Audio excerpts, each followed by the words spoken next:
Hello hello बच्चों parties, कैसे हैं आप सब लोग। Welcome to my YouTube channel RC classes, जहाँ पे लर्निंग होती है फन के साथ, आपकी अपनी बायो मेंटर ऋतु चौहान के साथ।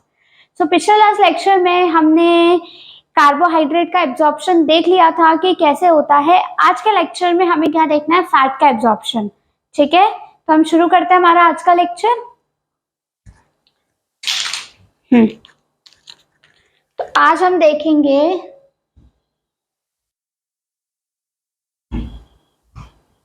एब्जॉर्प्शन ऑफ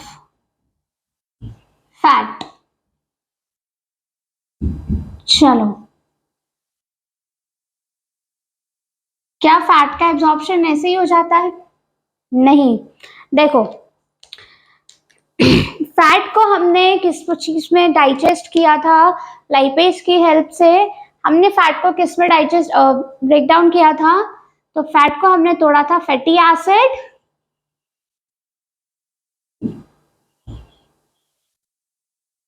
प्लस ग्लिसरॉल में। ठीक है,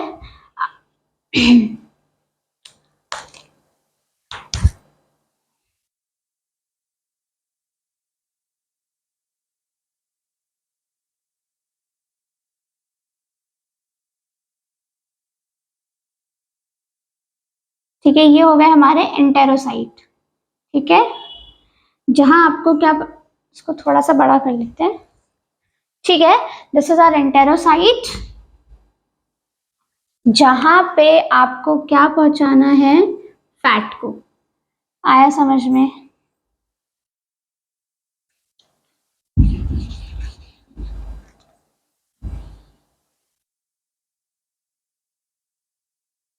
So this is your enterocyte cell.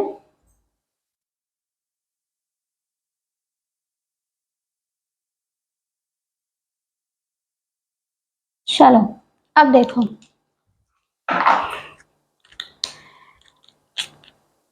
Fatty acid और ग्लिसरॉल कहाँ एंटर कर रहे हैं? They will enter into your enterocyte.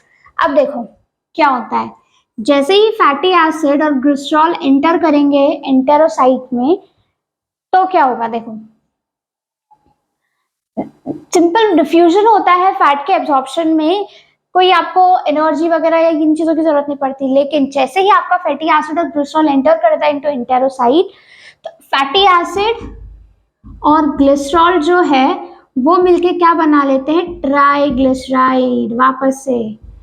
मतलब जहां से इनको तोड़ा था वापस से ये जुड़ जाएंगे। क्या हुआ, इतनी मेहनत करी थी हमने फैटी एसिड और ग्लिसरॉल, फैट को तोड़ के फैटी एसिड और ग्लिसरॉल बनाया था, जैसे ही ये एंटेरोसाइट के अंदर गए वापस से जुड़ गए। आया समझ में? वापस से आपका फैट का एक बड़ा सा ग्लोब्यूल बन गया। आया समझ में? क्लियर? अब ये जो ट्राइग्लिसराइड है ये तो आपका क्या हो गया, लिपिड है ना, फैट। अब क्या होगा, जैसे ही वो इसके अंदर जाएगा, है ना, इसके आसपास प्रोटीन की एक कवरिंग बन जाएगी। क्या बन जाएगी?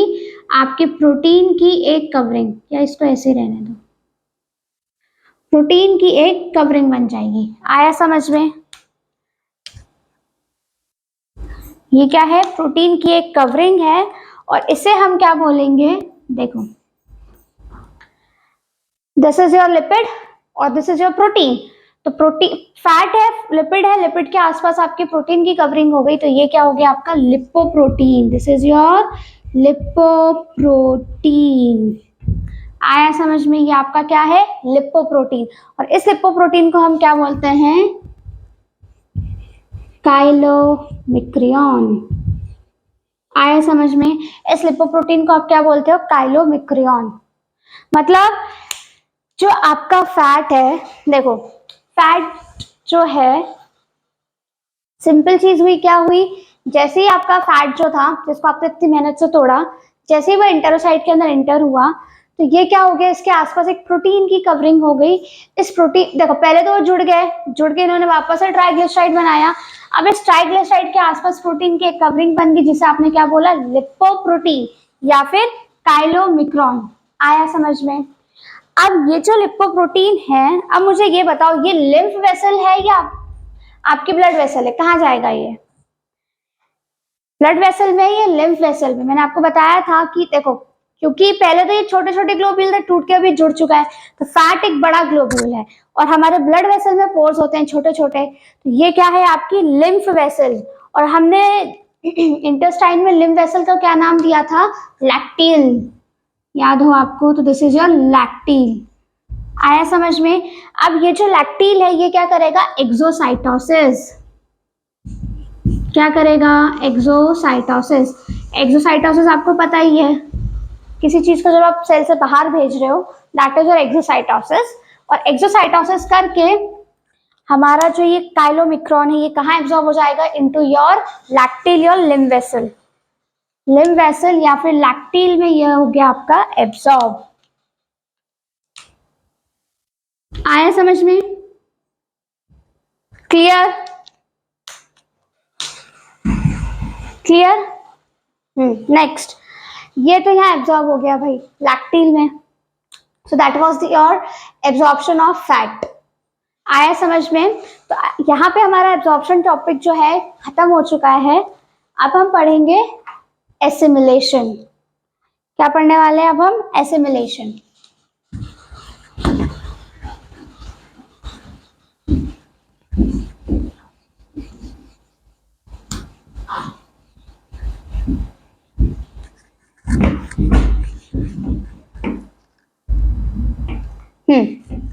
एब्जॉर्प्शन हो चुका है, अब हम भाई पढ़ना है एसिमिलेशन। अब एसिमिलेशन क्या है? What is assimilation?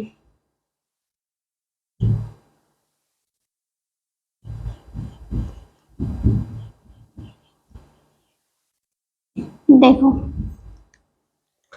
हमने खाना खाया था, उसे डाइजेस्ट किया, और जितने भी डाइजेस्ट करने के बाद हमें एंड प्रोडक्ट मिले, उसे हमने एब्जॉर्ब कर लिया।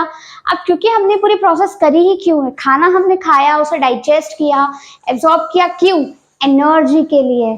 तो जब जो आपके एंड प्रोडक्ट है वो एब्जॉर्ब होने के बाद जब उन्हें हम यूटिलाइज करते हैं for energy, that process is known as your assimilation. आया समझ में? एसिमिलेशन क्या है? यूटिलाइजेशन ऑफ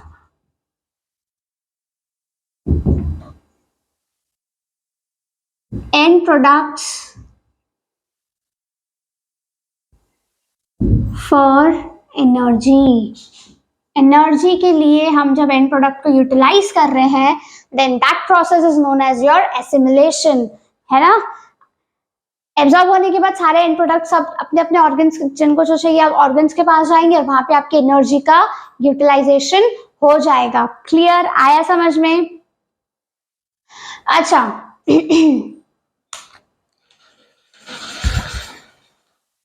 अब मुझे बताओ कि एनर्जी को तो हम यूटिलाइज कर रहे हैं, ठीक है, ये प्रोसेस हमें समझ में आ गई।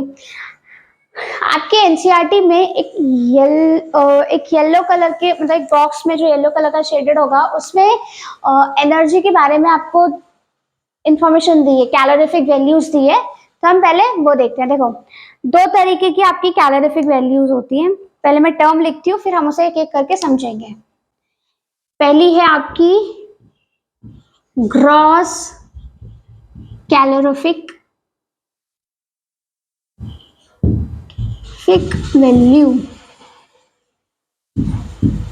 दूसरी आपकी क्या है?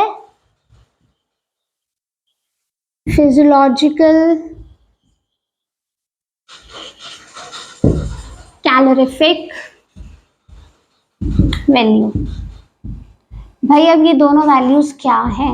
व्हाट इज है क्या एक्चुअली आपकी ग्रॉस कैलोरीफिक वैल्यू और आपकी फिजियोलॉजिकल कैलोरीफिक वैल्यू है क्या? देखो, कार्बोहाइड्रेट खाते हैं, खाया आपने, प्रोटीन खाया, फैट खाया, तो क्या किया? सबसे पहले देखो, ग्रॉस कैलोरीफिक वैल्यू में आपने क्या किया कि दोनों में ही हमको ये पता चलेगा कि 1 ग्राम फूड से आपको कितनी एनर्जी मिलती है। आया समझ में? क्या पता चलेगा कि 1 ग्राम फूड से कितनी एनर्जी आपको मिल रही है। लेकिन ग्रॉस कैलोरीफिक वैल्यू जो होती है ये हम लैब में करते हैं। कहाँ कर रहे हो? लैब में। एक आइडियल बॉम्ब कैलोरीमीटर होता है, कहाँ कर रहे हो आप इसे, और ये कहाँ परफॉर्म कर रहे हैं हम? ये होगा आपका इन बॉम्ब कैलोरीमीटर।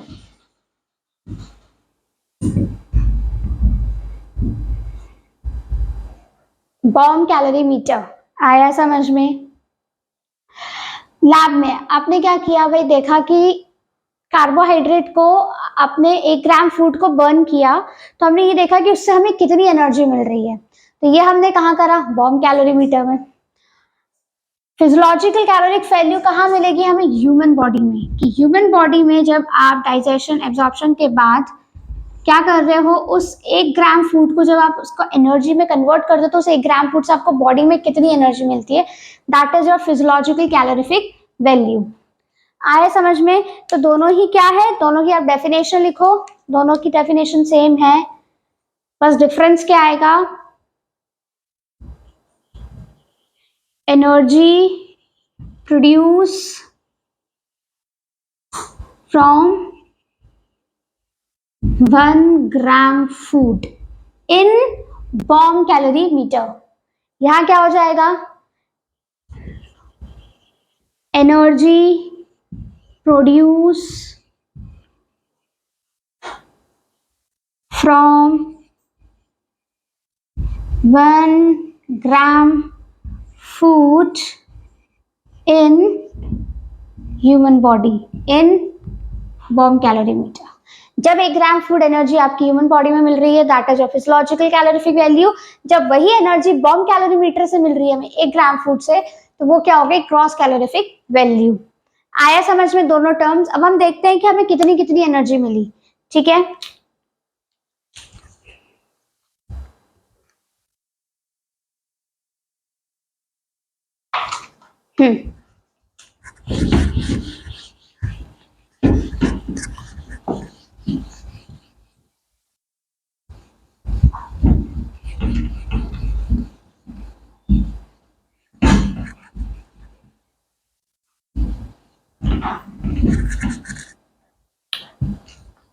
देखो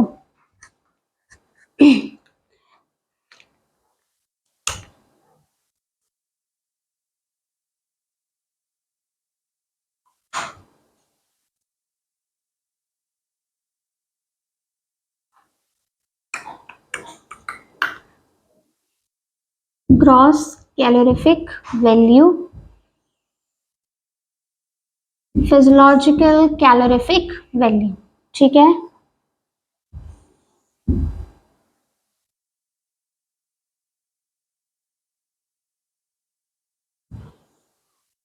चलो सबसे पहले हम कार्बोहाइड्रेट की बात कर रहे हैं, कार्ब्स। ठीक है, carbohydrate, then fat and then your protein. ठीक है,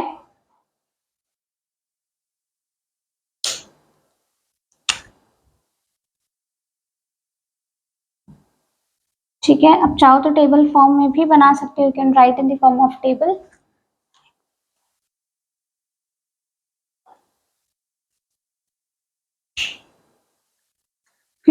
चलो देखो जब हम इन तीनों को कितना बर्न कर रहे हैं? 1 ग्राम। मतलब आपने जब 1 ग्राम कार्बोहाइड्रेट को बर्न किया इन योर बॉम्ब कैलोरीमीटर, हम ये पूरे बॉम्ब कैलोरीमीटर में पहले 1 ग्राम कार्बोहाइड्रेट, 1 ग्राम फैट, 1 ग्राम प्रोटीन को हमने जब बर्न किया तो हमको कितनी एनर्जी मिली, है ना? तो जब आपने इसको बर्न किया, कार्बोहाइड्रेट को जब आपने बर्न किया तो आपको कितनी एनर्जी मिली?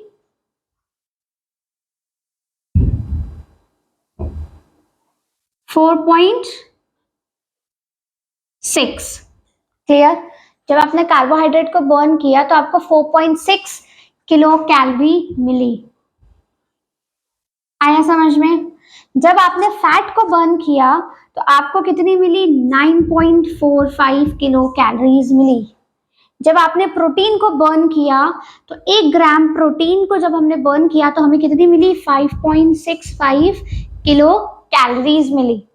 आया समझ में? और जब आपने इन्हीं कार्बोहाइड्रेट को जब हमने हमारी बॉडी में देखा कि हमारी बॉडी में जब ये 1 ग्राम कार्बोहाइड्रेट बर्न होता है तो कितनी एनर्जी मिलती है, that is 4 kilo calories.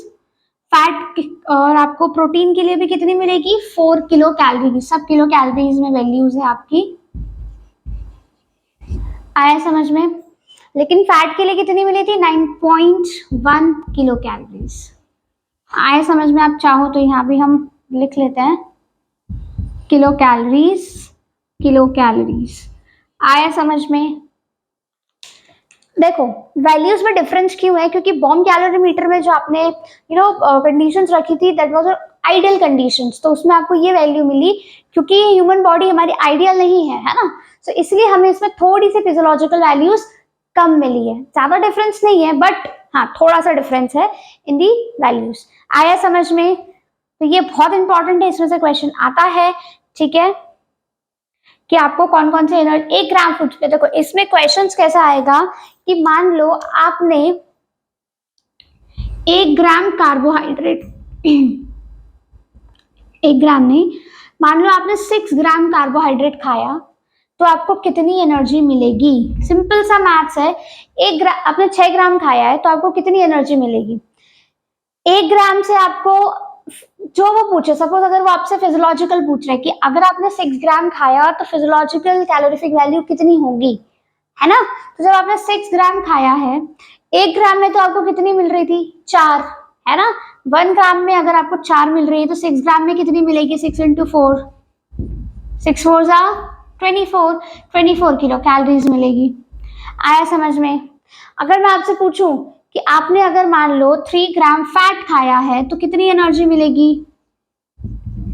Simple maths है, 3 × 9.1 कर लो या डायरेक्टली 9 कर लो। चलो 9.1 ही इंटू करेंगे, 27.3 किलो कैलोरीज। आया समझ में। क्लियर। आया समझ में। So we're going to have such kinds of questions, but ये बहुत ज्यादा इंपॉर्टेंट है, तो ये टेबल आपको याद होनी चाहिए। क्लियर। इसके बाद एक चीज और समझते हैं पहले हम, फिर नेक्स्ट टॉपिक पे चलेंगे। सबसे पहले तो पानी पीऊंगी मैं।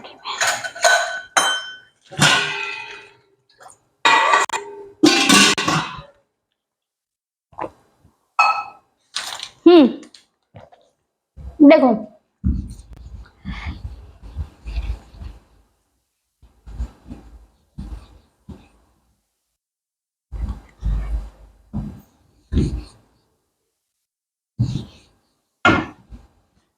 सपोज, चलो पहले मैं इसे रब करती हूँ फिर हम लोग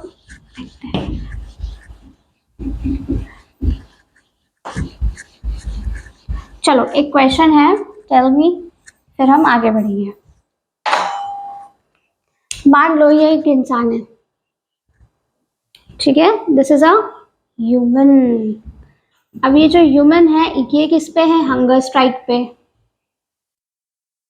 इसने बोला मैं तो खाना नहीं खाऊंगा, ठीक है। अगर ये हंगर स्ट्राइक पे है तो ये बताओ इसकी जो यूरिन होगी, ठीक है, इसकी जो यूरिन होगी इसमें यूरिन में जो यूरिया होगा वो ज्यादा होगा या फिर कम होगा, क्या होगा बताओ। थिंक चाहो तो वीडियो को 2 मिनट के लिए पॉज करो, सोचो, फिर आंसर क्या मिलेगा। देखो देखो मैं बताती हूँ। सबसे पहले तो मैं एक चीज जो बता रही हूँ वो भी बहुत इंपॉर्टेंट है। इस चीज के ऊपर क्वेश्चन आता है कि आपने तो खाया तो कार्बोहाइड्रेट भी है, फैट भी है, प्रोटीन भी है, बट पहले किससे आप एनर्जी कंज्यूम करते हो। एनर्जी तो तीनों दे रहे हैं बट पहले किससे एनर्जी कंज्यूम करते हो। देखो सीक्वेंस में चलेंगे। सबसे पहले क्या होगा, पहला दिन है भैया, इसने आज खाना नहीं खाया, तो जो एनर्जी इसे मिलेगी वो किससे मिलेगी, कार्बोहाइड्रेट से। सबसे पहले क्या टूटा, कार्बोहाइड्रेट, ठीक है। कार्बोहाइड्रेट जब खत्म हो जाएंगे तो फिर जो स्टोर फैट है वो एनर्जी देगा। सबसे आखिरी में क्या टूटेगा आपका, प्रोटीन। क्या टूट रहा है, प्रोटीन। दैट मीन्स कि मान लो भूख हड़ताल का पहला दिन है, उसके पास कार्बोहाइड्रेट है ना, शाम तक तो ये उसने कार्बोहाइड्रेट को पूरा यूटिलाइज कर दिया, तो अब क्या होगा, कार्बोहाइड्रेट से वो एनर्जी ले रहा है, ठीक है। दूसरा दिन, तीसरे दिन, जब कार्बोहाइड्रेट पूरी तरीके से खत्म हो गए, पूरे यूटिलाइज हो गए, पूरे कार्बोहाइड्रेट की उसने एनर्जी बना ली, उसकी बॉडी ने यूज कर लिया, देन होंगे आपके स्टोर फैट का डाइजेशन, उससे एनर्जी का यूटिलाइजेशन करोगे। जब पूरे के पूरे स्टोर जो फैट है वो उनसे एनर्जी पूरी मिल जाएगी, तो होगा आपकी प्रोटीन का यूज। प्रोटीन जो है वो क्या करेंगे, अब इससे आपको एनर्जी मिलेगी, किससे मिलेगी, प्रोटीन से। आया समझ में? अब देखो, प्रोटीन जब आपने यूज कर लिया प्रोटीन को एनर्जी बनाने के लिए, आप प्रोटीन को क्या यूज कर रहे हो, एनर्जी बनाने के लिए, क्योंकि भैया एनर्जी का कोई सोर्स ही नहीं बचा, तो बच्चे कुछ बचा क्या, प्रोटीन। तो अभी तब क्या करोगे, आपकी बॉडी पूरे प्रोटीन का क्या बनाएगी, एनर्जी। तो एनर्जी बनाएगी, क्योंकि इसी प्रोटीन से आपको क्या बनाना था, यूरिया भी तो बनाना था। अब जब आपका यूरिया बना ही नहीं है ना, जब आपका यूरिया बन ही नहीं पाया, तो फिर इसके यूरिन में यूरिया का अमाउंट कम होगा। क्यों कम होगा, क्योंकि पूरे प्रोटीन की तो आपने एनर्जी बना ली, तो यूरिया बनाने के लिए प्रोटीन बचे नहीं, तो अमाउंट धीरे धीरे क्या होने लगेगा, कम। शुरू में थोड़ा, फिर कम कम कम। आया समझ में? तो ऐसा नहीं कि आप एक ही दिन भूखे रहोगे, तो एक दिन की भूख में नहीं होता। अगर आप मान लो कंटिन्यूअसली 4 से 4 दिन, 5 दिन, एक हफ्ते तक अगर आप हंगर स्ट्राइक पे हो, नहीं खाना खा रहे हो किसी भी रीजन की वजह से, तो फिर आपका प्रोटीन भी ब्रेक डाउन होने लगेगा। और जब आपकी बॉडी में मान लो प्रोटीन एनर्जी की तरह यूज होने लगे, यूटिलाइज होने लग जाएंगे, तो फिर वो जो कंडीशन आएगी वो बहुत खराब कंडीशन हो जाएगी आपके लिए, क्योंकि protein is the most important thing for your body, building blocks हैं। आया समझ में? ठीक है, चलो अब हम देखेंगे इजेशन की प्रोसेस, क्योंकि भाई जब खा लिया, एनर्जी बना लिया, अब जो बचा कुछ है उसे भी तो बाहर निकालना है ना। चलो भाई, जो बचा कुचा है उसे हम बाहर भी तो निकालेंगे।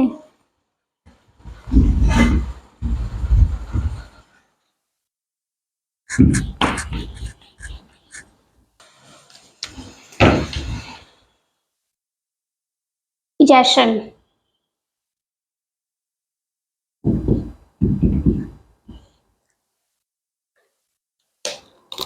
इजेशन क्या है, removal of undigested food. Undigested food के रिमूवल को आप क्या बोलते हो, इजेशन। आया समझ में? क्या जो खाना बच चुका है, जो डाइजेस्ट नहीं हो पाया या एब्जॉर्ब नहीं हो पाया, तो अनडाइजेस्टेड और अनएब्जॉर्ब फूड को हम क्या करते हैं, रिमूव कर रहे हैं through the process called egestion. तो ये प्रोसेस कैसे होती है, पहले हम ये देखते हैं। मैं इसको रिमूव करती हूँ पहले, है ना, हम फ्लो चार्ट के फॉर्म में लिखेंगे। चलो देखो, सबसे पहले आपके पास क्या है, आपके पास है अनडाइजेस्टेड प्लस अनएब्जॉर्ब्ड फूड। कौन सा फूड है, अनडाइजेस्टेड और अनएब्जॉर्ब्ड फूड है, मींस वो खाना जो ना ही पच पाया है और ना ही उसमें से आप कुछ चीज एब्जॉर्ब कर पाए हो, है ना। तो सबसे पहले आपका जो अनडाइजेस्टेड और अनएब्जॉर्ब फूड है वो कहाँ जाएगा, it will move to large intestine, है ना। क्योंकि देखो, हमने पढ़ा था कि स्मॉल इंटेस्टाइन में आपका कंप्लीट डाइजेशन हो जाता है ना, एंड ऑलमोस्ट सारा का सारा एब्जॉर्प्शन जो है वो भी आपके स्मॉल इंटेस्टाइन तक खत्म हो जाता है। क्लियर? तो अभी तक तो खाना जो था, अनडाइजेस्टेड फूड, अनएब्जॉर्ब फूड जो था, पहले तो जो फूड था वो स्मॉल इंटेस्टाइन में कंप्लीटली डाइजेस्ट हो चुका है, कंप्लीटली एब्जॉर्ब हो चुका है। अब खाना कहाँ है, जो अनडाइजेस्टेड है और अनएब्जॉर्ब फूड है, वो कहाँ गया, इनटू योर लार्ज इंटेस्टाइन। अब लार्ज इंटेस्टाइन में सबसे पहले तो क्या होगा कि जो भी वाटर उसमें बचा है या कुछ मिनरल्स बचे हैं, है ना, तो वो एब्जॉर्ब हो जाएंगे। आया समझ में? तो absorption of water and minerals,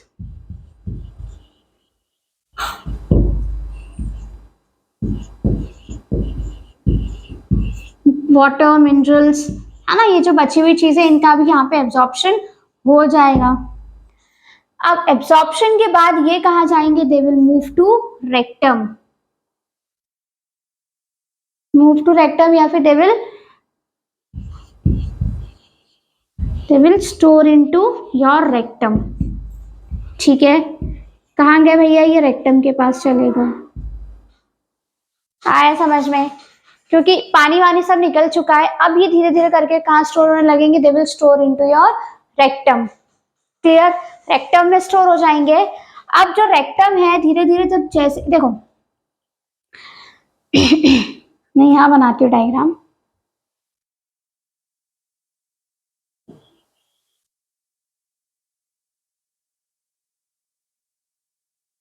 है ना, ये इस तरीके का आपका रेक्टम था। ठीक है, this was your anus. Clear, तो आपका फूड क्या होगा, धीरे धीरे करके रेक्टम में स्टोर होता जाएगा। ठीक है, ये यहाँ पे सब अनडाइजेस्टेड अनएब्जॉर्ब फूड इकट्ठा होता जाएगा। जैसे ही आपके रेक्टम में अनडाइजेस्टेड और अनएब्जॉर्ब फूड इकट्ठा होने लगेगा, क्योंकि सिंपल चीज है, जब वो चीज भर जाएगी तो वो स्ट्रेच होगी, राइट। तो जब रेक्टम फुल हो जाएगा तो वो क्या होगा, रेक्टम की जो वॉल्स है दे विल स्ट्रेच। तो क्या होगा, walls of rectum will stretch.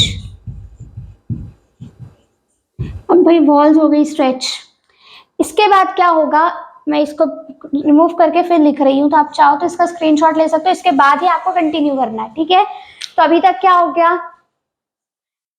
आपका फूड पहले तो लार्ज, जो अनडाइजेस्टेड बचा हुआ खाना था लार्ज इंटेस्टाइन में गया, उसमें जितना भी पानी और बचा था, जितना भी मिनरल्स बचे थे वो सब एब्जॉर्ब हो गए। देन अब वो धीरे धीरे रेक्टम में जाके क्या हो जाएगा, स्टोर होगा। जैसे ही आपका रेक्टम फुल हो जाएगा, भर जाएगा, तो रेक्टम की वॉल्स क्या होंगी, दे विल स्ट्रेच। क्लियर, इसके आगे की प्रोसेस लिखते हैं।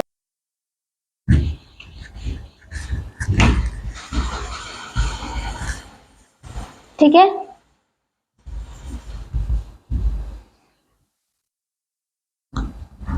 Walls of your rectum will stretch, सारा का सारा अभी फूड स्टोर हो चुका है, वॉल स्ट्रेच हो जाएगी।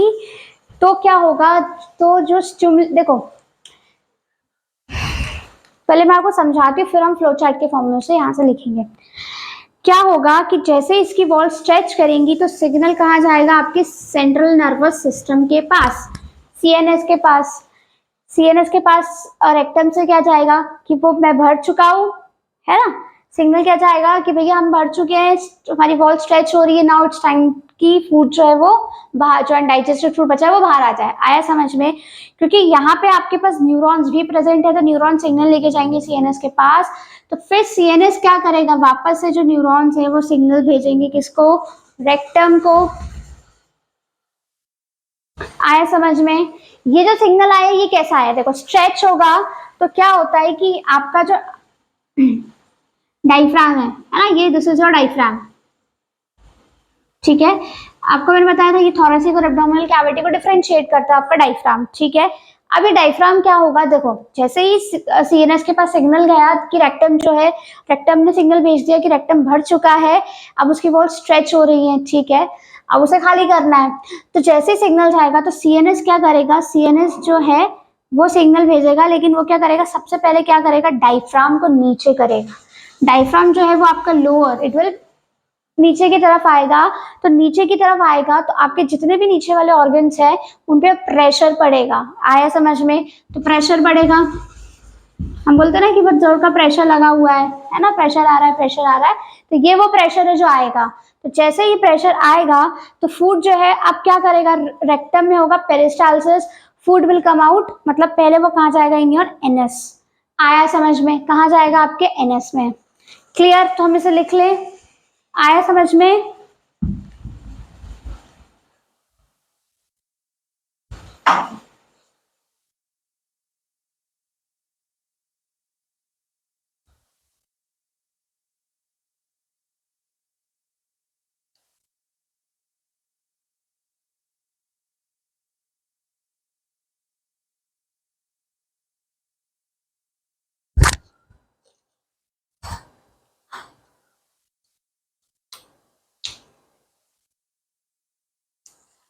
क्या हुआ?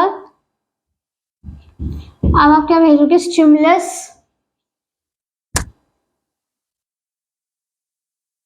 will send to CNS. Stimulus will send to CNS. CNS के पास भाई सिग्नल चला गया, ठीक है। अब क्या होगा?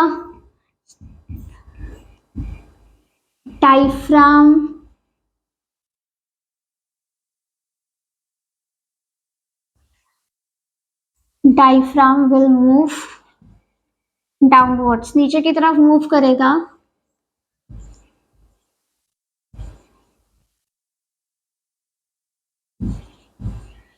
ठीक है, वो नीचे की तरफ मूव करेगा, which will increase your pressure.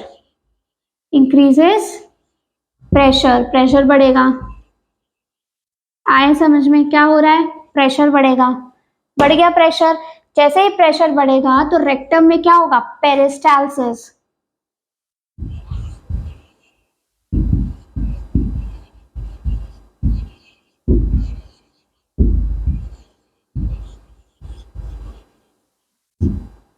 ठीक है, पेरिस्टालसिस होगा रेक्टम में और food will move into your NS. रुको मैं इसको बता दूं।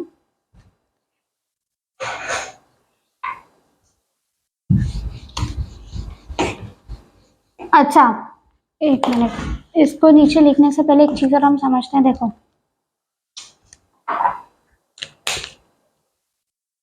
ये आपका स्पिंटर है। क्या है? दिस इज योर, देखो ये रेक्टम के, ये आपकी एनएस की ओपनिंग है। इसे समझने की कोशिश करो। दिस इज योर ओपनिंग, ठीक है, ये ओपनिंग है। हमने पढ़ा था कि हमारे जो एनएस में दो तरीके के स्पिंटर्स हैं, ठीक है। You have two kind of sphincter, एक एक्सटर्नल स्पिंटर, ये इंटरनल वाला हो गया, और ये हो गया आपका एक्सटर्नल वाला स्पिंटर। दो स्पिंटर है आपके पास। देखो, ये हो गया इंटरनल, ठीक है, ये हो गया एक्सटर्नल। याद है मैंने आपको बताया था जब हमने लार्ज इंटेस्टाइन पढ़ी थी, इंटरनल वाला जो है वो इनवॉलेंट्री है। तो देखो, आई इंटरनल क्या? आई एन, इनवॉलेंट्री में भी आई एन। तो इंटरनल से आप क्या याद रखोगे कि इंटरनल वाला क्या है? इनवॉलेंट्री है, शॉर्ट में लिखा है मैंने, और एक्सटर्नल इज योर वॉलेंट्री। ठीक है, मतलब ये आपके कंट्रोल में नहीं है, लेकिन ये वाला आपके कंट्रोल में है। तो देखो क्या होगा कि मान लो रेक्टम भर चुका है, भर गया, अभी हमने देखा, उसने सिग्नल भेजा, ठीक है, फुल हो गया आपका rectum with undigested food and your faecal matter सब भरा पड़ा है। स्ट्रेच हुआ, सिग्नल गया सीएनएस के पास। अब सीएनएस ने क्या किया? डायफ्राम को कर दिया नीचे। तो जैसे ही डायफ्राम नीचे होगा तो प्रेशर बढ़ेगा, पेरिस्टालसिस होगा, और आपका जो अनडाइजेस्टेड जो वेस्ट है वो कहाँ आएगा? नीचे। अब ये जो नीचे आएगा तो ये जो स्पिंटर्स हैं दोनों, इंटरनल और एक्सटर्नल, क्या ये कॉन्ट्रैक्ट होंगे या ये रिलैक्स होंगे?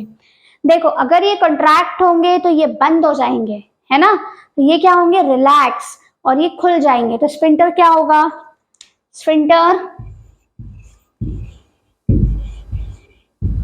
स्पिंटर्स will relax.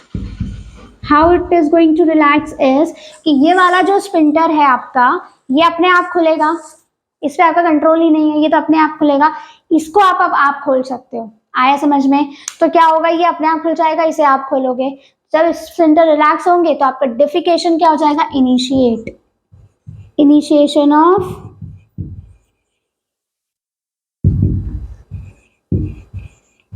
डिफिकेशन, सारा का सारा मल, या आप इसे बोलो faecal matter, will come out of your body. आया समझ में? पूरी प्रोसेस आई समझ में कि क्या क्या हुआ? एक बार और मैं बता देती हूँ क्या हुआ। जितना भी वेस्ट था, ठीक है, अनडाइजेस्टेड फूड, अनएब्जॉर्ब फूड, दोनों के दोनों कहाँ गए? लार्ज इंटेस्टाइन में। लार्ज इंटेस्टाइन में जाने के पास उनके पास जो भी कुछ बचा कुचा चीजें होंगी, पानी बच गया होगा, मिनरल्स बचेगा, वो वापस से रीएब्जॉर्ब हो जाएगा। उसके बाद सारा का सारा कहाँ जाएगा? इन योर रेक्टम, और रेक्टम में जाके इकट्ठा हो जाएगा, और इकट्ठा होने के बाद रेक्टम की वॉल स्ट्रेच होंगी, सिंगल्स आएगा। सीएनएस के पास की स्ट्रेच भाई रेक्टम जो है वो भर चुका है, तो सीएनएस क्या करेगा, डायफ्राम को नीचे की तरफ करेगा तो प्रेशर बढ़ेगा, और जैसे ही प्रेशर बढ़ा रेक्टम में होगा पेरिस्टालसिस, ये स्फिंक्टर खुलेगा, इसे आप खोलोगे एंड डेफिकेशन की जो है प्रोसेस शुरू हो जाएगी एंड सारा का सारा out of your body. Clear, आया समझ में?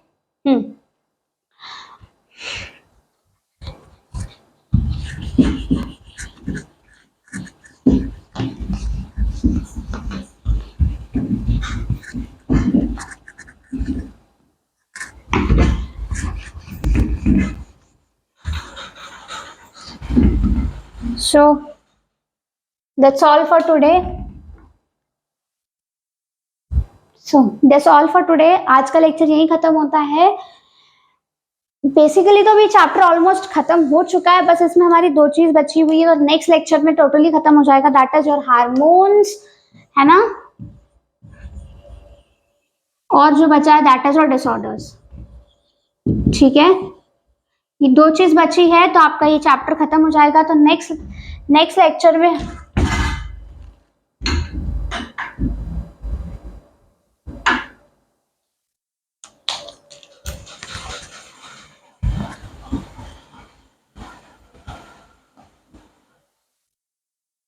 So that's all for today. ठीक है, आज का ये लेक्चर यही खत्म होता है। सो बस ये जो चैप्टर है आपका ये ऑलमोस्ट खत्म हो चुका है। अब हमारा जो ये चैप्टर है इसमें 2 चीज पढ़ना बाकी, दैट इज योर हार्मोन्स, कि अब कौन कौन से हार्मोन का खेल होगा हमारे इसमें, और दूसरा है आपका डिसऑर्डर, है ना, डाइजेस्टिव सिस्टम के डिसऑर्डर्स, कि क्या क्या बीमारी हो सकती है इन योर डाइजेस्टिव सिस्टम। तो नेक्स्ट लेक्चर में कवर हो जाएगा। ठीक है, तो आपका ये चैप्टर खत्म हो जाएगा, फिर हम breathing and exchange of gases वाले चैप्टर से शुरुआत करेंगे। ठीक है, एंड एनसीईआरटी का भी मैं बहुत जल्द आपको, इसके पहला तो मैं डाल चुकी हूँ, उसके आगे का भी बहुत जल्द आपको वीडियो मिल जाएगा हमारी ब्रह्मास्त्र सीरीज का। सो तो please stay tune with my channel. अगर आपको सारे लेक्चर्स पसंद आ रहे हैं तो मेरे चैनल को लाइक कीजिए, शेयर कीजिए और जितना हो सके उसे सब्सक्राइब कीजिए। Clear? Thank you so much, all the best.